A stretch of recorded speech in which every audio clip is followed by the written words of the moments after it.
Network News. Una sa Pilipinas, una sa Pilipino.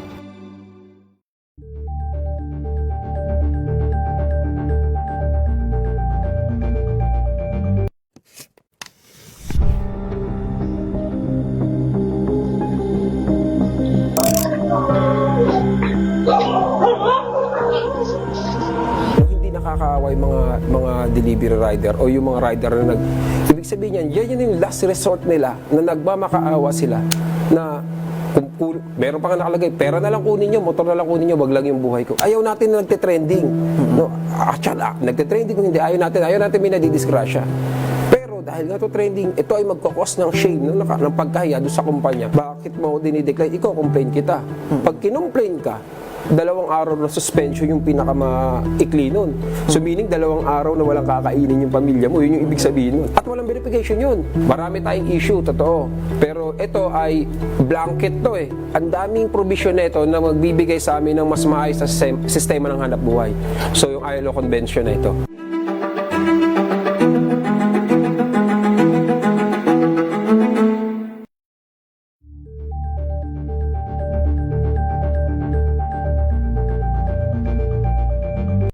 Maagang balitaan, maagang usapan sa mga issue at balita kasama si Kuya Angelo Palmones sa Magandang Umaga Pilipinas mula Lunes hanggang Biyernes.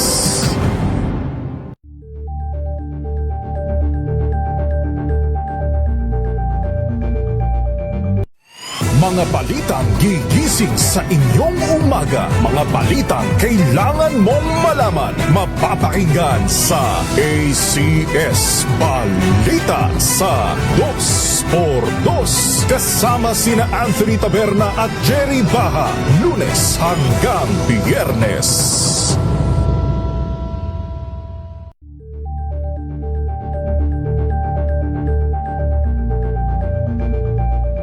Tambalang Anthony Taberna at Jerry Baha ang gigising sa inyong umaga dahil lalatay ang humahagupit na diskusyon at komentaryo Lunes hanggang Biyernes sa 2x2. Luzon, Visayas at Mindanao. Isang oras na balita at talakayan ngayong araw hunang At ito linggo. ang programang Maynila, ito ang Pilipinas. Samahan po ninyo hanggang alas 9 ng umaga sa Isyong Pambayan. Giselle Ricafort. Naman si Edniel Paruso. Maraming salamat and of course sa mga sumama sa atin. Luzon, Visayas at Mindanao, programang Ang Galing Mo Daw. Isang kwento, iba't ibang anggulo. Muli ako po, si Arnie. Alamin ang mga maiinit na isyung pambayan, mga balitang kailangan mong malaman, usapin sa pamahalaan, politika, ekonomiya at kabuhayan. Ito ang mga dapat mong malaman, pakialaman at pag-uusapan dahil kayo ang tinig ng mamamayan dito sa Damdaming Bayan. Live sa DZRH Radio, DZRH TV at DZRH Digital. Kasama sina Lakay, Deo Macalma at Elaine Apit. Araw-araw, Lunes hanggang Biyernes. Damdaming Bayan. Pilipinas, ang oras, 8 minuto makalipas ang alas 12 ng tanghali.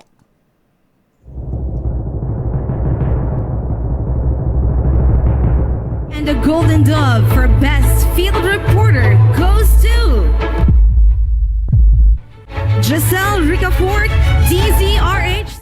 Ito na ang 28th KBP Golden Dove Awardee, Best Field Reporter, si Giselle Ricafort sa Rapido Hataw Balita Sunday Edition. Sa mga balitang kailangan mong malaman, unang-una sa mga balita, RH Rapido Hataw Balita mula sa MBC Radio News Center Manila. RH Rapido Hataw Balita sa mga balitang pambansa, lokal, internasyonal at iba pa. RH Rapido Hataw, Hataw, Balita. At ngayon, narito ang inyong mga tagapagbalita, Josa Cruzat, Jessel Ricafort sa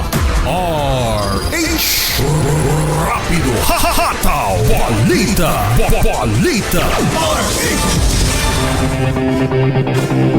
Magandang tanghali Pilipinas, Luzon, Visayas at Mindanao.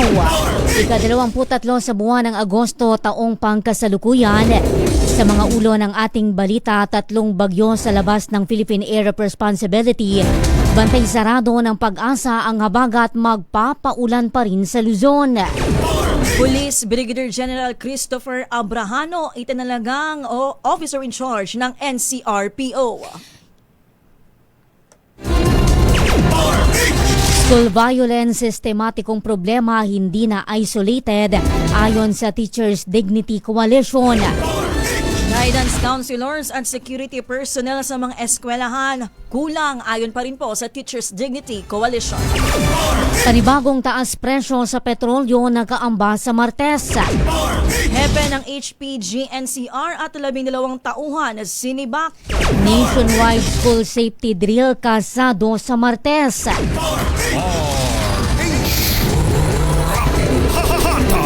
Balita, Balita. Weather News. Pilipinas, 3 bagyo ang patuloy na minomonitor ng Pag-asa sa labas ng Philippine Area of Responsibility o sa labas huya ng PARA. Kabilang dito yung Typhoon Saudel na nasa 2,255 kilometro silangan ng extreme northern Luzon. Taglay mo nito yung lakas ng pinakamalakas na hangin, 175 kilometro kada oras at pagbugsong aabot sa 215 kilometro kada oras yan. Inaasahan na papasok ito sa parbukas at pangangala ng Obet. Mababa naman yung posibilidad na maglandfall ito pero inaasahang palalakasin ito ang habagat na posibleng magdulot ng mas malalakas na pag-ulan sa ilang bahagi ng Pilipinas. Habang nasa 565 kilometro naman ang hilaga ng Itbayat Batanes ang Tropical Depression Gaynari na dating Bagyong Neneng. Taglay nito ang hangin ng 55 kilometro kada oras at pagbugsong hanggang 70 kilometro kada oras. Samantala, isang Tropical Depression naman yung namataan sa layong 1,205 kilometro silangan ng Eastern Visayas. Umabot naman na sa 7.4 na milyong katao o 2.1 milyong pamilya ang apektado ng habagat at nagdaang Bagyong Luis at Maymay. Batay sa pinakabagong datos ng NDRRMC, 29 na ang bilang ng nasawi, 11 ang sugatan at 3 ang nawawala dahil sa masamang panahon. Nasa 40,000 at 600 katao o higit o halos 12,000 pamilya pa ang kasalukuyang nasa evacuation centers. Samantala, umabot sa tinatayang 4.7 bilyon ang pinsala sa infrastructure at 1.7 billion pesos naman sa agrikultura. 1.1 billion pesos na rin ang ayudang na ipamahagi sa mga apektadong komunidad. Nanindigan ho ang Metropolitan Manila Development Authority na indikasyon na gumagana yung mga flood mitigation intervention ng gobyerno, yung mabilis na paghupa ng baha sa National Capital Region. Ayon kay MMDA General Manager Nicolas Torre III, halimbawa nito yung bahang naranasan sa G. Araneta Avenue sa Quezon City kamakailan. Doon daw o noon ay inaabot ito ng hanggang 1 buong araw, pero ngayon 5 oras lamang yung lumipas bago ito tuluyang humupa. Bukod dito, inilimbawa rin ni Torre yung mas mababaw na baha ngayon. Sinabi naman ni Torre na bagamat may mga improvement, marami pa rin silang kailangan gawin para maresolba yung problema sa baha sa rehiyon. Umabot na sa 89 ang bilang ng mga lugar na nagdeklara ng state of calamity dahil po yan sa pinagsamang epekto ng mga bagyong Luis, Maymay, Neneng at ng habagat. Na ayon sa datos pa rin ng NDRRMC, City, nasa 2.1 million na nga pong pamilya o 7.4 milyong individual na ang naapektuhan mula po yan sa Regions 1, 2, 3, 5, Region 6, Region 9, Calabarzon, CAR, NCR at Mimaropa. Umabot na rin sa 2,326 na bahay o kabahayan ang napinsala, 2,057 ang bahagyang nasira at 269 ang tuluyang nawasak. Tinataya namang nasa 4.7 billion pesos nga po ang pinsala sa infrastruktura. Rapido Hahataw Balita. Balita. Pilipinas ang oras, 12:15 ng tanghali.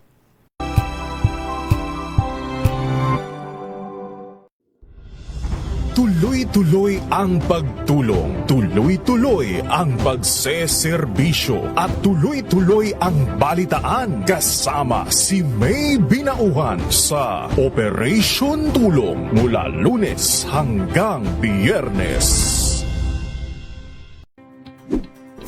Check na araw mga health checkers. Pilipinas, Metro and Mega Manila, it's the midweek Wednesday. Malusog na gabi po, Luzon, Visayas, Mindanao. Magandang evening, Luzon, Visayas at kayong salamat sa inyong pagpaminaw, pagtanaw. Kung good vibes ang hanap mo, dito ka na sa sigurado. Mula sa mga istoryang nagbibigay ng inspirasyon hanggang sa mga kwentong may dalang solusyon. Mga balitang pampagaan, pakiramdam at pampaganda ng araw. Hindi lang basta good news, kundi the better news. Mula Lunes hanggang Biyernes, 1:00 ng tanghali sa DZRH TV.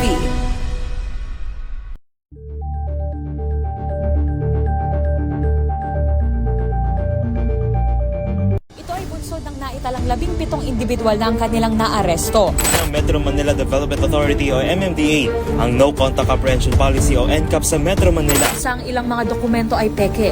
Hindi rin legal ang employment na ipinangako sa kanila. Sa mata ng batas, mananagot ang sangkot at may sala.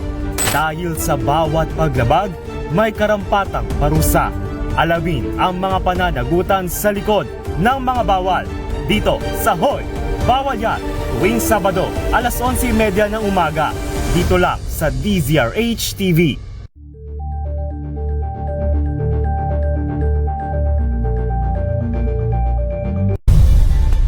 Nagsimula sa pangarap hanggang sa maabot ang tagumpay. Iba't ibang kwento, iba't ibang mukha ng atletang Pilipino. Mas pinatindi, mas pinalakas, at mas pinaaksyon sa Match Point tuwing Sabado, 12:30 ng tanghali sa DZRH TV.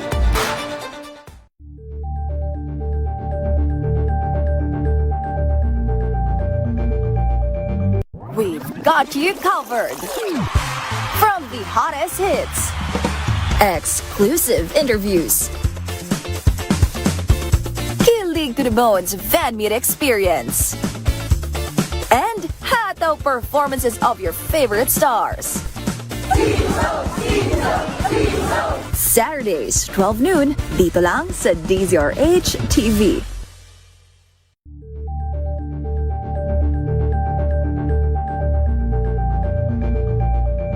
Kasabay ng mga hamon at pagbabago sa paglipas ng panahon, nananatiling tapat ang DZRH sa paghahatid ng serbisyo sa publiko. Mas pinalawak ang pagpapaabot ng balita at impormasyon, hindi lang sa radyo, kasama na rin ang telebisyon, live streaming at social media para ihatid ang mga kwentong makabuluhan at napapanahon saan ka man naroroon. Mula noon hanggang ngayon, mananatiling kaagapay mo ang DZRH, naninindigan sa paghahatid ng katotohanan at sa paglaban sa patuloy na pagkalat ng disinformasyon at sa pagyakap sa makabagong teknolohiya at sa patuloy na pagsulat ng kasaysayan, mananatiling kasama mo ang DZRH saan ka man sa mundo.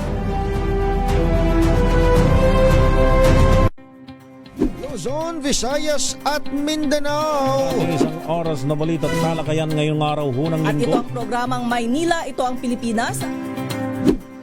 Samahan po niyo hanggang alas 9 ng umaga sa Isyong Pambayan. Giselle Ricafort. Naman si Edniel Parroso. Maraming salamat and of course sa mga sumama sa atin. Luzon, Visayas at Mindanao, programang Ang Galing Mo Daw. Isang kwento, iba't ibang anggulo. Muli ako po, si Arnie.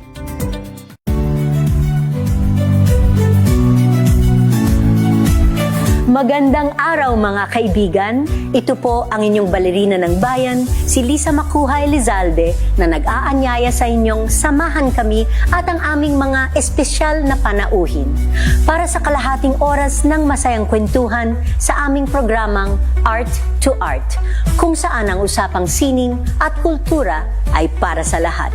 Huwag kaliligtaan, tuwing linggo, alas 3:30 ng hapon, dito lamang sa DZRH Radio, DZRH TV, at via online streaming. Check na araw mga health checkers. Ang mabuting balita ng ating Panginoon. Kasama pa rin ang ating mga eksperto. Ito po ang inyong balerina ng bayan, si Lisa Macuha Elizalde. Ito po ang Radyo Henyo sa DZRH. Una po ng isang magandang Pilipinas ang ating oras, 12:20 ng tanghali. Rapido, hahataw, balita. Administrasyong Marcos all-out kontra basura at baha ayon sa Malacanang. Detalye RH14, Mislet Narciso. Mislet.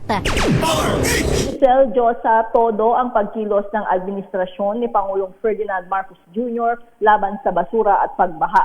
Ayon kay Executive Secretary Ralph Recto, tuloy-tuloy ang paglilinis ng mga estero, ilog at drainage kasama ang pagpapalakas ng solid waste management at mga pangmatagalang hakbang. Muli namang nanawagan si Recto sa publiko na makiisa sa pagsisikap ng gobyerno at baguhin ang kultura sa pagtatapon ng basura. Pinalalakas din anya ng national government at local government units ang collection, clearing at waste management systems.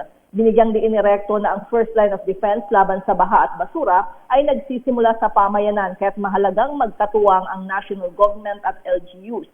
Pinangunahan ni ES Recto ang pulong ng mga pangunahing ahensya ng pamahalaan at mga kinatawa ng LGUs nitong nakaraang linggo. Dinalakay dito ang mas mabilis na clearing operations at pangmatagalang solusyon sa basura. Sabi ni Recto, lumabas sa kanilang pagpupulong na walang garbage crisis sa Metro Manila pero may krisis sa hindi wastong pagtatapon ng basura. Giit nito, kailangang putulin ang daloy ng basura habang nasa komunidad pa lamang. Ito si Let Narciso para sa DZRH. Una sa Pilipinas, una sa Pilipino.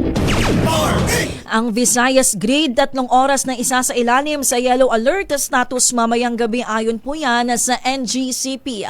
Detalye mula kay RH5 Val Gonzales. Val.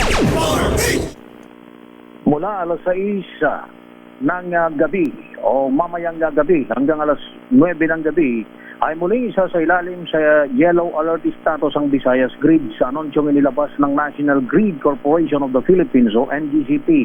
Ang available capacity sa Visayas Grid ngayong araw ay nasa 2,516 megawatts lamang habang ang peak demand naman ay nasa 2,292 megawatts. Sa datos ng NGCP, 8 plantang nasa forced outage ngayong Agosto. Bukod dito, may mga planta pang tigil ang operasyon mula buwan pa ng Hulyo hanggang noon pang nakalipas na ilang taon, habang 9 na planta ang naka-derated capacity, katumbas ng 901.9 megawatts na hindi magagamit ng grid. Dahilan ng alert ang hindi pagandar ng malalaking coal plants sa TVI-1 at TVI-2 at emergency shutdown ng KSPC-1 kagabi dahil sa hinihinalang boiler tube leak. Paliwanag ng NGCP, inilalabas ang yellow alert kapag kulang ang reserba ng kuryente kaya pinaalalahanan ng publiko na magtipid sa paggamit ng kuryente. Ako si Val Gonzales, DZRH, una sa Pilipinas, una sa Pilipino. Tribal Assembly naman ng Timuay Justice and Governance pinawawalang bisa sa inihaing petisyon sa Bangsamoro Electoral Office. Detalye RH19, June Dimagutak. June. Yes, Giselle, formal nang may bilang urgent motion sa Comelec, Bangsamoro Electoral Office ang petition for annulment and nullification kaugnay sa gusto o sa may kaugnay sa itong itong assembly ng hanay ng tribal community sa BARM na may kaugnayan sa pag-appoint ng non-Moro Indigenous Peoples Representatives in the Parliament of the Bangsamoro Government. Sa naturang petisyon, pinawalang bisa ang pag-establisa ng Tiduray Baglalan o ng TJJ Officers Assembly na nauna nang isagawa nitong August 6, 2026 na ginanap sa St. Francis Episcopal Church Gymnasium sa bayan ng UP Maguindanao del Norte. Sa panayam ng DZRH Cotabato kay Atty. Andy Lau, inconsistent manaw ang mga binuong ground rules ng TJG na hindi sumusunod sa customary laws ng indigenous people, partikular ng Tiduray community. Ayon pa rin kay Atty. Andy Lau, nilalabag din ng TJJ o TJG ang 2006 Implementing Rules and Regulations of the Bangsamoro Electoral Code of 2023 sa kanilang nilikhang ground rules. Pagulitang sa pahayag ni Member of Parliament Atty. Nagib Narimbo, umaasa itong maaayos din ang IT community ang problema sa loob ng kanilang hanay. Isa sa mga ground rules ang TJG na hindi sinasang-ayunan ng karamihan ng Tiduray community na subject ng naturang petisyon sa Bangsamoro COMELEC ay ang pagpigil sa pagdalo ng lahat ng tribal community. Sa halip ay pinili lamang ang ilan sa mga tribal leaders at mga inibitahan ng Timuay Justice and Governance o itong TJG na dumalo sa kanilang tribal assembly. Sa ngayong nasa kamay na ng Bangsamoro COMELEC led by Regional Director Reyes Malipaw ang petisyon, asay inaasahang TRO, inaasahang maaayos din ang kaunting hindi pagkakaunawa na ito ng dalawang panig ng non-Moro Indigenous people para magdagay ng kanilang dalawang representatives sa paparating na Bangsamoro Parliament. Mula sa Central Mindanao na makilimlim at mainit-init ang panahon, RH19, June Dimakutak, DZRH, una sa Pilipinas, una sa Pilipinas. 3 pasyenteng may leptospirosis ang nasawi sa San Lazaro Hospital sa Maynila. Sa gitna yan ng patuloy na pagdami ng mga kaso sa bansa. Ayon na sa talanang ospital, 142 na ang kanilang pasyenteng may leptospirosis mula pa noong Enero. 3 rito ang nasawi mula August 10. Mayroong 22 bagong pasyente ring na admit habang 6 na po ang kasalukuyang nakakonfine sa leptospirosis ward. Ayon sa ospital, 11 sa mga ito ang may severe leptospirosis na maaaring umabot sa mga vital organ gaya ng bato, atay at baga. Nararamdaman na ho ng Department of Health yung unti-unting pagdaas ng kaso ng leptospirosis kasunod ng ilang linggong baha, epekto ng habagat. Sabi sa DZRH ni Health Secretary Edwin Mercado, maaring maramdaman yung mga sintomas ng sakit sa loob ng 5 hanggang 15 araw. Kaugnay nito, binanggit ni Mercado na nagbukas na ng fast lane ng kagawaran sa lahat ng pagamutan upang maprioridad ang may mga nabanggit na sakit. Nagpakalat na rin umano siya ng Rapid Response Team na sasadyaing magtungo sa mga binahang lugar upang magtayo ng mga help desk doon. At saka ang directive ko nga ay kami na proactively ang pupunta doon sa mga komunidad na nalubog. Kasi minsan pumipila sa RHUs o nahihirapan pang pumunta. Maglalagay na kami ng mga parang rapid action team din or help desk doon sa mga communities na ma-identify namin.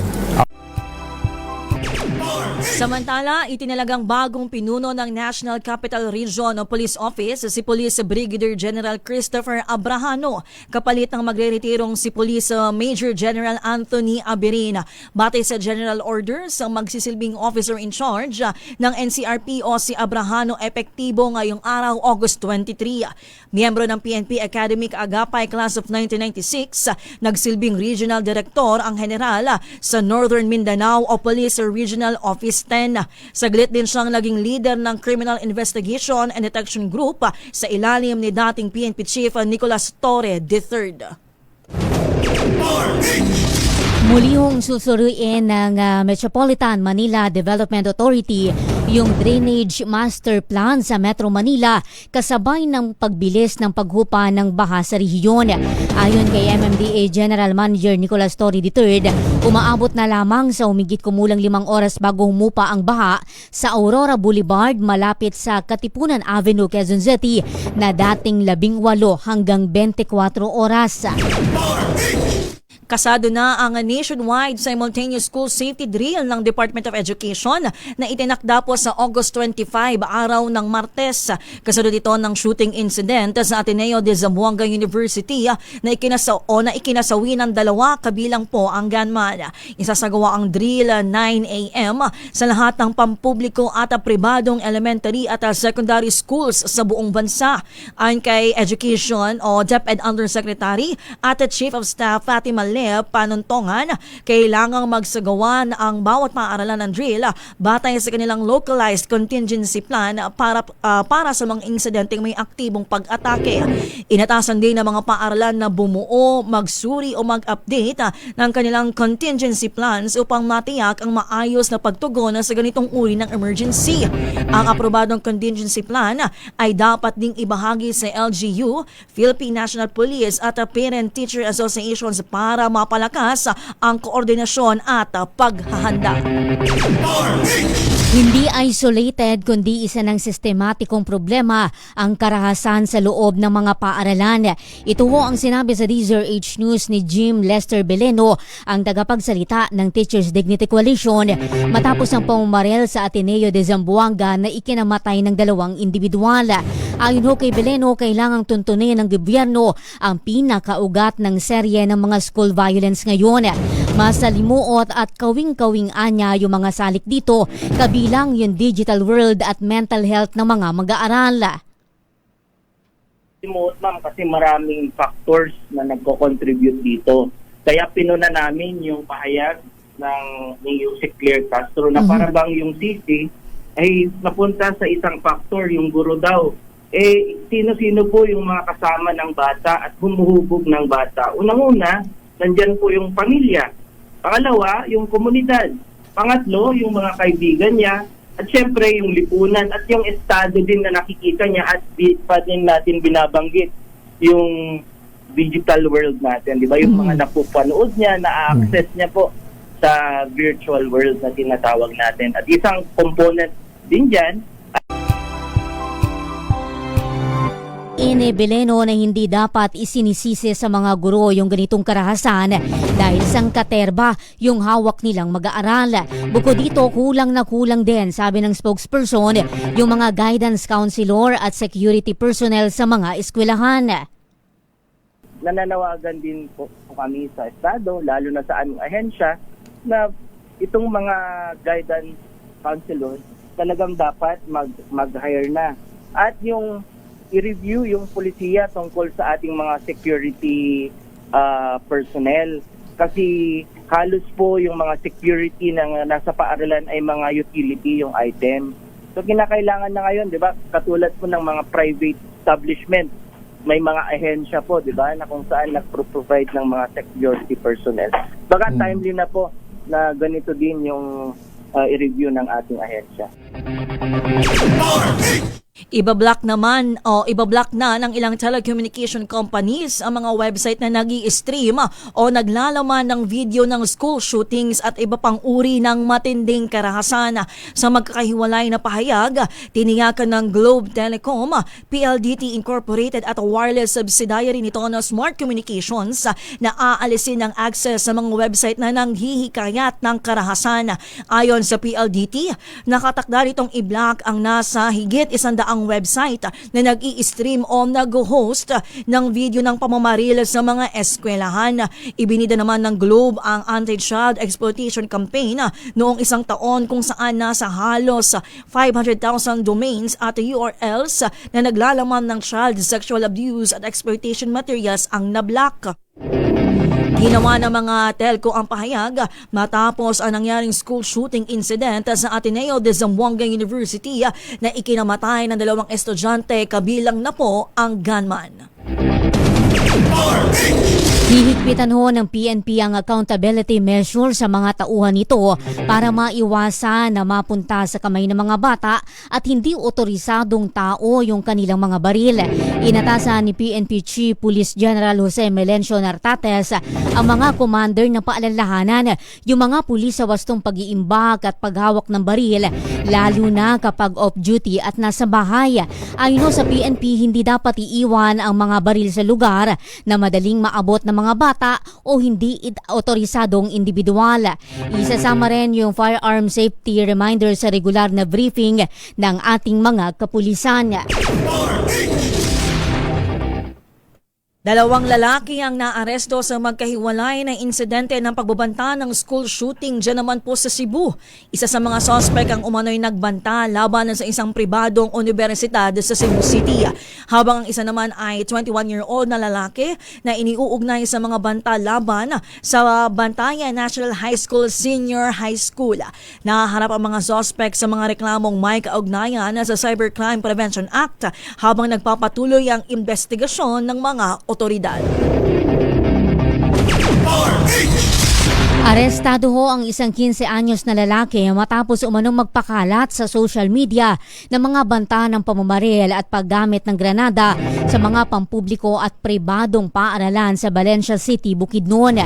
Ayon ho sa Valencia City Police, agad nagsagawa ng investigasyon at search operation ang mga otoridad matapos kumalat yung banta online. Kinumpirma naman ng pulisya na nasa kustodiya na yung minor de edad matapos siyang mahuli sa isinagawang operasyon.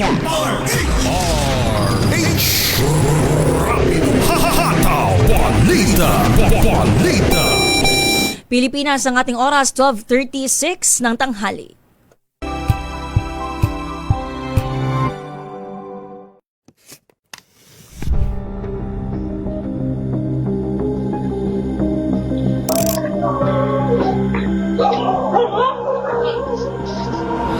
Nakakaaway mga delivery rider o yung mga rider na ibig sabihin yan yung last resort nila na nagmamakaawa sila na meron pa nga nakalagay, pera na lang kunin nyo, motor na lang kunin nyo, wag lang yung buhay ko. Ayaw natin na nagte-trending.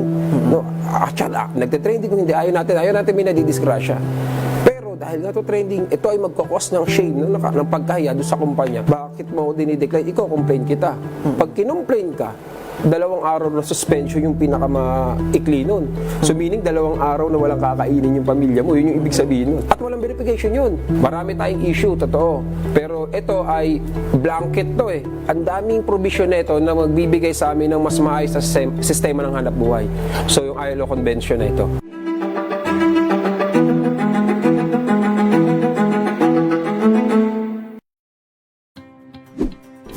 Check na araw mga health checkers. Pilipinas, Metro and Mega Manila, it's a midweek Wednesday. Malusog na gabi po, Luzon, Visayas, Mindanao. Magandang evening Luzon, Visayas at kayong salamat sa inyong pagpaminaw, pagtanaw. Maagang balitaan, maagang usapan sa mga issue at balita. Kasama si Kuya Angelo Palmones sa Magandang Umaga Pilipinas. Mula Lunes hanggang Biyernes.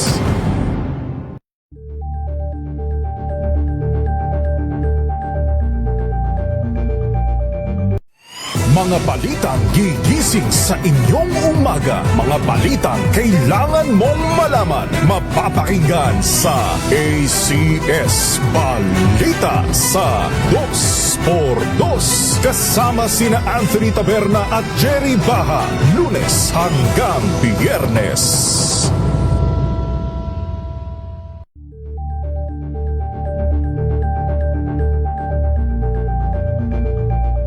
Tambalang Anthony Taberna at Jerry Baha ang gigising sa inyong umaga dahil lalatay ang humahagupit na diskusyon at komentaryo. Lunes hanggang Biyernes sa 2x2.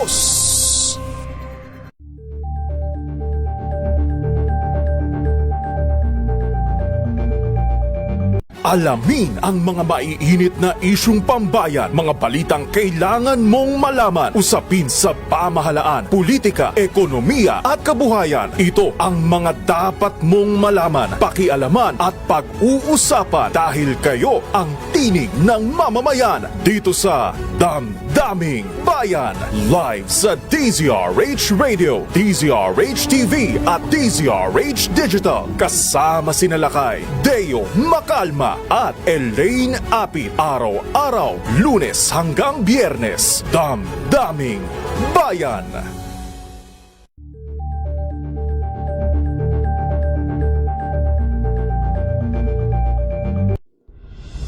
Tuloy-tuloy ang pagtulong, tuloy-tuloy ang pagseserbisyo, at tuloy-tuloy ang balitaan kasama si May Binauhan sa Operation Tulong mula Lunes hanggang Biyernes.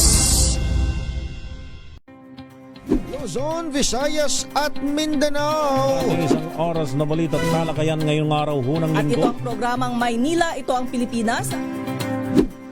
Samahan po ninyo hanggang alas 9 ng umaga sa Isyong Pambayan. Giselle Ricafort. Ako naman si Edniel Parroso. Maraming salamat and of course sa mga sumama sa atin. Luzon, Visayas at Mindanao, programang Ang Galing Mo Daw. Isang kwento, iba't ibang anggulo. Muli ako po, si Art. Kung good vibes ang hanap mo, dito ka na sa sigurado! Mula sa mga istoryang nagbibigay ng inspirasyon hanggang sa mga kwentong may dalang solusyon. Mga balitang pampagaan, pakiramdam at pampaganda ng araw. Hindi lang basta good news, kundi the better news. Mula Lunes hanggang Biyernes, 1:00 ng tanghali sa DZRH TV. Check na araw mga health checkers. Ang mabuting balita ng ating Panginoon. Kasama pa rin ang ating mga eksperto. Ito po ang inyong balerina ng bayan, si Lisa Makuhay Lizalde. Pilipinas ang oras 12:41 ng tanghali.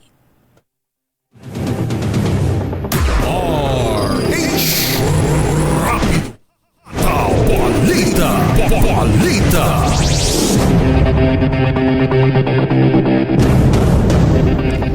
Quezon City Health Department nagsagawa ho ng case investigation sa mga kaso ng dengue sa 2 distrito sa lungsod. Detalye RH5 Val Gonzalez Val.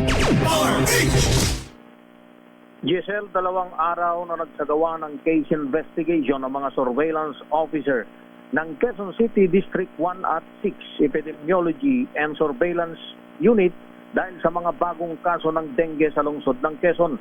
Noong Agosto 18 at 20, nagtungo ang team sa Barangay Bahay Toro at sa Makaya at Crescentville, Sipay Street sa Barangay Tandang Sora upang alamin ang sintomas ng nakamamatay na sakit. Batay sa datos ng SESU, ang District 2 ang may pinakamaraming kaso na naitala na mayroong 1,421 kaso sa buong lungsod.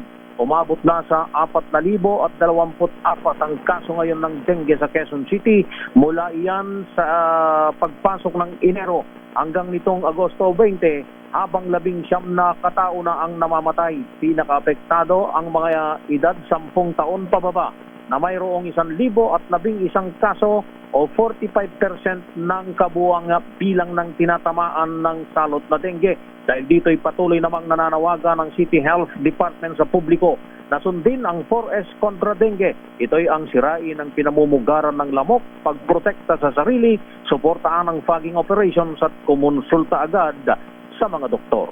Ako si Val Gonzalez, DZRH, una sa Pilipinas. Una sa Pilipinas. Isang Taiwanese firm naghatid ng ayuda sa higit 3,000 residente na naapektuhan ng masamang panahon sa Hermosa sa Bataan. RH37 Dani kumilang sa report. Dani. Tinatayang nasa 3,300 residente ng Barangay Balsik ang nakatanggap ng ayuda mula sa isang pribadong kumpanya matapos ang matinding pagbaha. Dulot ng ilang araw na tuloy-tuloy na pagulan, umabot sa 3,500 sako ng bigas at mga dilatang pagkain ang ipinamahagi sa mga apektadong pamilya sa pangunguna ni na Mayor Ann Inton, Alan Tan at Cheryl Tan. Nagatid din ng karagdagang bigas at canned good ang grupo sa Hermosa Municipal Police Station para sa mga pulis. Ayon sa Lian Ching, isang pribadong kumpanya, bahagi ito ng kanilang pagtulong sa mga residenteng patuloy na bumabangon mula sa epekto ng nagdaang baha. Dani Kumilang, RH37, DZRH, Una sa Pilipinas, una sa Pilipino. Lokal na produksyon ng gatas tumaas ng 21% sa unang 6 na buwan ng taon. Detalye RH5, Val Gonzalez. Val.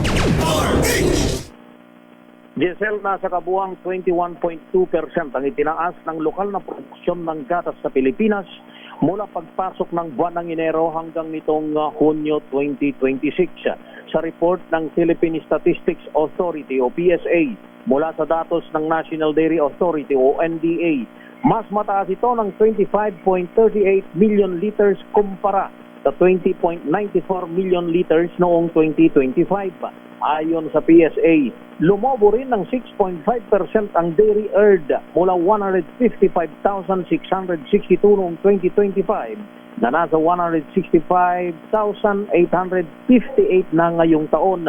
Sa record ng PSA, tumaas din ng 21.4% ang halaga ng produksyon mula sa 804 milyon na peso mahigit patungo sa 975.73 milyon o halos 1 bilyon na halaga batay sa presyo noong 2018. Sa ngayon ay pumalo na sa 47 pesos and 5 centavos kada litro ang gatas ng baka na may 41% na itinaas, habang tumaas naman ng 4.95% ang gatas ng kalabaw na ang presyo ngayon ay nasa 89.55 pesos per liter. Sabi ni NDA Administrator Attorney Marcos Antonio Sandaya, mas nagiging kumpiyansa na mga magsasakang mamuhunan sa kanilang mga sakahan dahil nakikita nila ang lumalagot maasang merkado para sa kanilang gatas.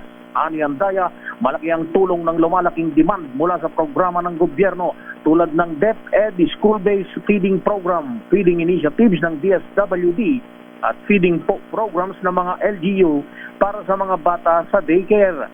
Dahil dito, sabi ng NDA, nahihikayat ng mga magsasaka na paramihin ang kanilang alagang mga baka, kalabaw at maging mga kambing at mamuhunan sa dekalidad na pagkain at palakihin pa ang produksyon ng gatas sa ating bansa.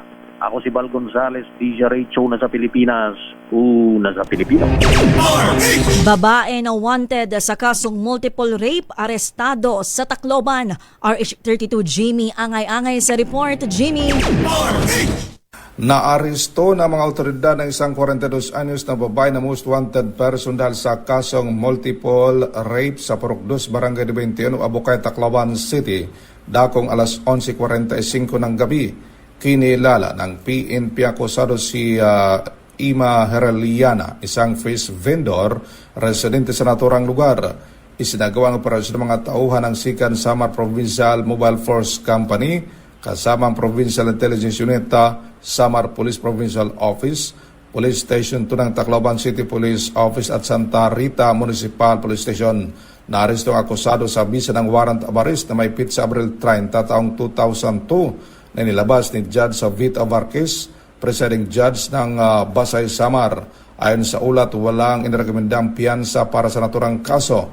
Matapos sa pag-aresto, dinalang suspect o akusado sa Santa Rita Municipal Police Station para sa kaukulang disposisyon at proseso ng batas. Patuloy naman pinapatupad ng mga otoridad mga umiiral na warrant laban sa mga wanted na individual sa Eastern Visayas. Mula dito sa DYVL Action Radyo Tacloban, ito si RH32 Jimmy Angay-Angay para sa DZRH, una sa Pilipinas, una sa Pilipino. Drug din naman sa Davao City, nalansag ng mga otoridad. Detalye June Soter ng Action Radyo Davao. June. Nabuwag na mga otoridad ang isang drug den sa Barangay 33 Dasti, Davao City na nagresulta sa pagkakaresto sa 4 na hinihinalang sangkot sa iligal na droga sa isinagawang bypass operation Agosto 21, 2026. Isinagawa ang operasyon dakong alas 8:20 ng gabi sa 88 Artiaga Street, Purok 3 ng Regional Special Enforcement Team o RSET ng Philippine Drug Enforcement Agency Regional 11, katuwang ang National Bureau of Investigation Southeastern Eastern Mindanao Regional Office at City Mobile Force Company. Nakilala ang drug den maintenance alias na Eric sa 60 anyos matapos magbinta ng isang pakiti nang hinihinalang shabu na nagkakalaga ng 1,000 pesos sa isang PDEA pusher buyer. Kasama rin na aresto ang alias Marvin na sinasabing empleyado ng drug den at dalawang bisita na nakilalang si alias Rodrigo at Wincicito. Kabuang siyam na pakiti ng hinihinalang shabu na tinatayang may timbang na 20 grams at may standard drug price na 136,000 ang nasamsam sa operasyon kasama ang mga drug paraphernalia at mark money. Ayon kay PDEA Region 11 Director Atty. Benjamin Gaspe, patuloy nilang paigtingin ang pakipagtulungan sa iba pang law enforcement agencies upang buwagin ang mga drug den at pigilan ang pagkalat ng iligal na droga sa mga komunidad. Naharap ang 4 na suspek sa kaukulang kaso sa ilalim ng Republic Act No. 9165 o Comprehensive Dangerous Drugs Act of 2002. Ito si June Suter sa DZRH. Una sa Pilipinas, una sa Pilipino.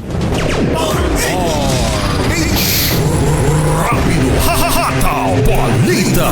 Balita! Pilipinas ang oras, 12:15 ng tanghali.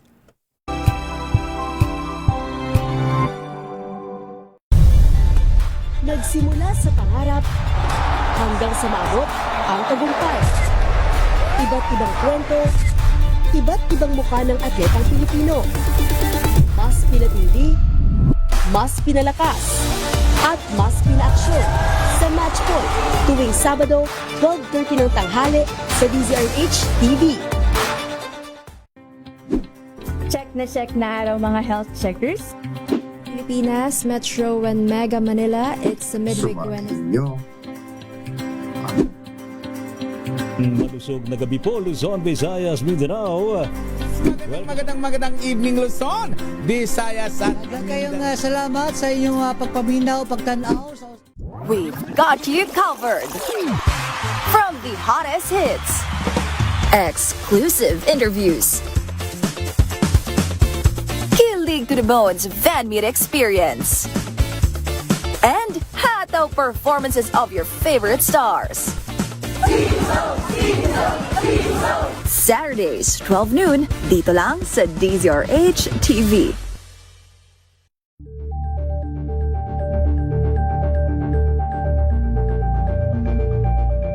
Kasabay ng mga hamon at pagbabago sa paglipas ng panahon, nananatiling tapat ang DZRH sa paghahatid ng serbisyo sa publiko. Mas pinalawak ang pagpapaabot ng balita at impormasyon, hindi lang sa radyo, kasama na rin ang telebisyon, live streaming at social media para ihatid ang mga kwentong makabuluhan at napapanahon saan ka man naroroon. Mula noon hanggang ngayon, mananatiling kaagapay mo ang DZRH, naninindigan sa paghahatid ng katotohanan at sa paglaban sa patuloy na pagkalat ng disinformasyon at sa pagyakap sa makabagong teknolohiya at sa patuloy na pagsulat ng kasaysayan, mananatiling kasama mo ang DZRH saan ka man sa mundo.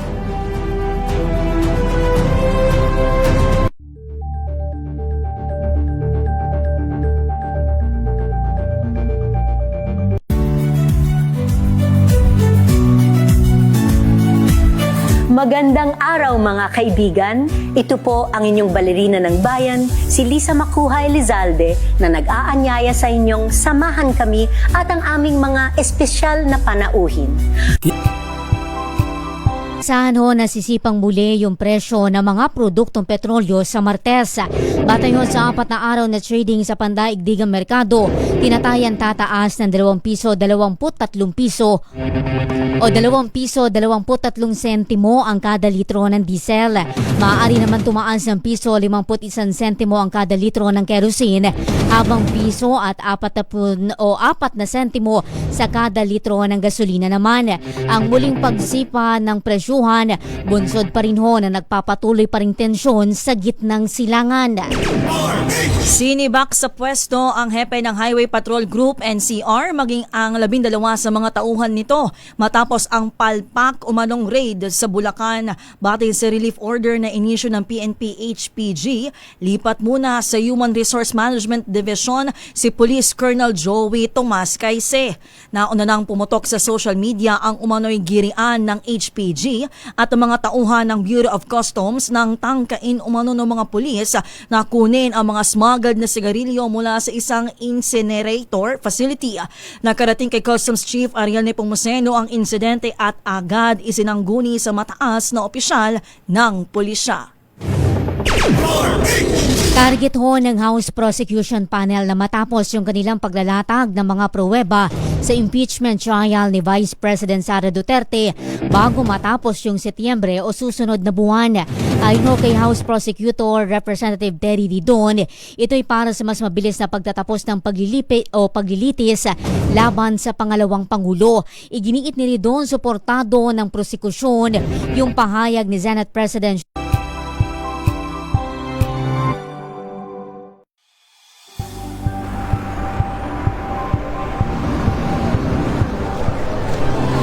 ating mga eksperto. Kailangan ng depensa at ng senator judges.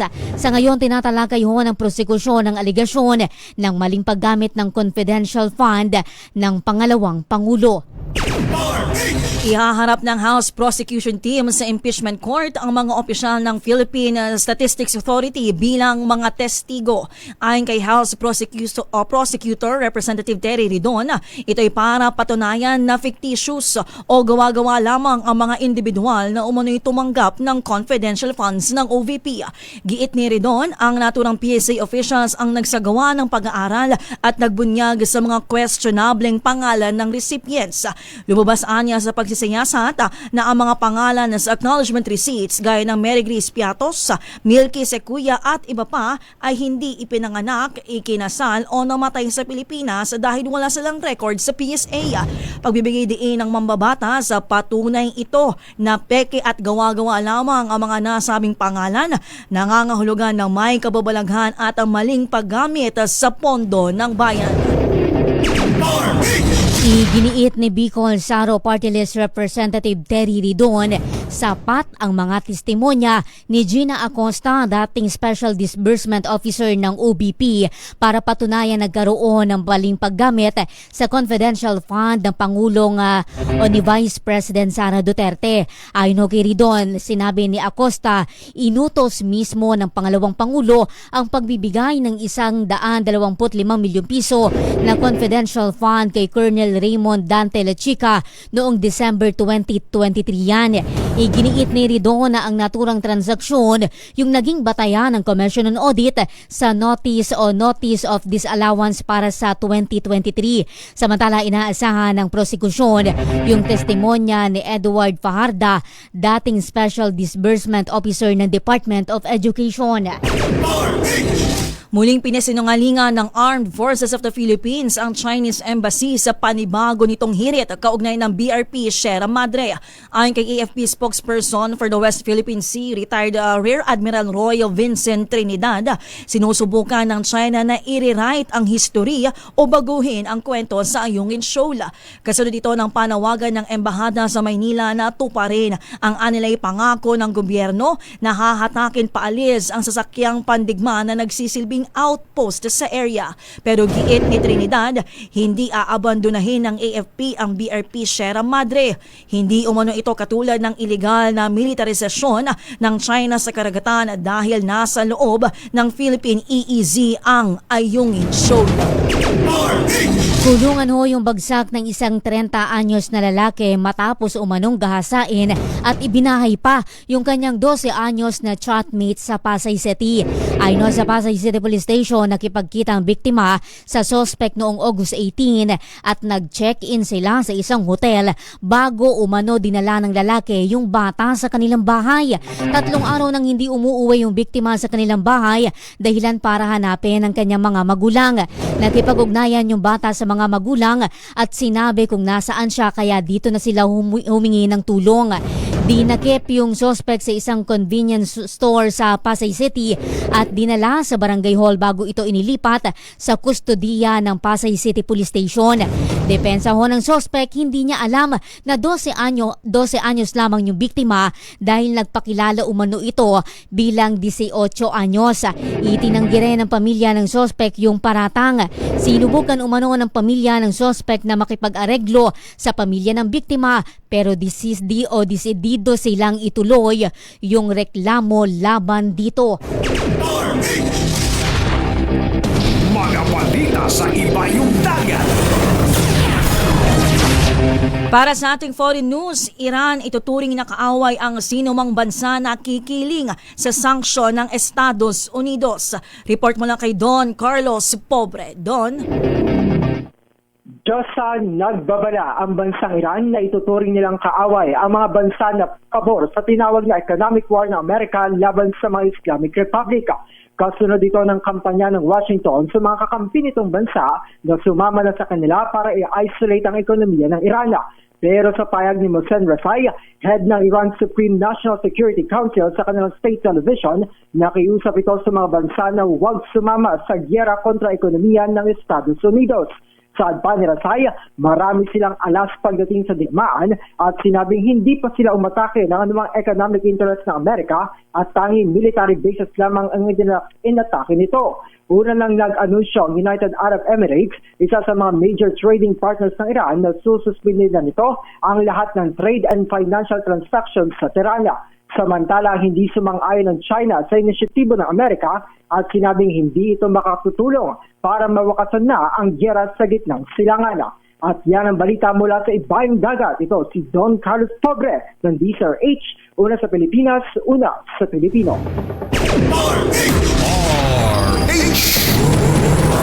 Hahataw balita.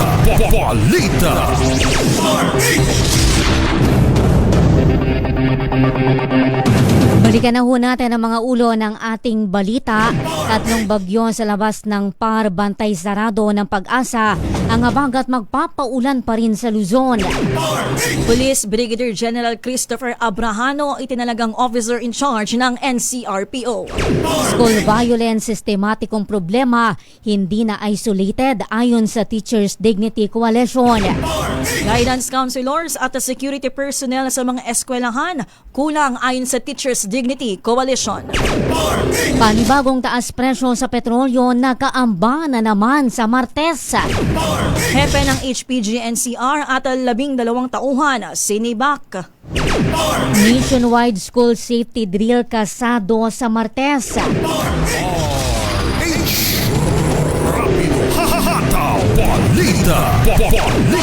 At yan na po ang kabuuan ng isang oras nating balitaan dito ho sa Rapido Hataw Balita Sunday Edition. Kami ang inyong nakasama. Ako po, Giselle Ricafort. Ako naman, Josa Cruzat. Pilipinas ang ating oras, 1 minuto makalipas ang 1:00 ng hapon.